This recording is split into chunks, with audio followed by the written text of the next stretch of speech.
কয়টা? 8টা। 8টি খাতে আপনার যাকাতের টাকা আপনি ব্যবহার করবেন, ব্যয় করবেন। প্রথম দিবেন ফকিরদেরকে। প্রথম দিবেন কাদেরকে? ফকির। ফকির কারা?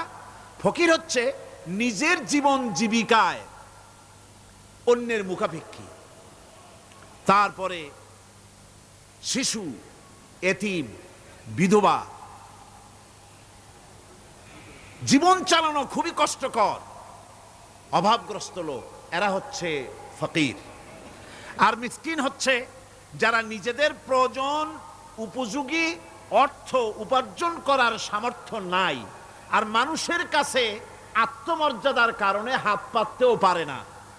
এক কথায় এক গরিব ভদ্রলোক।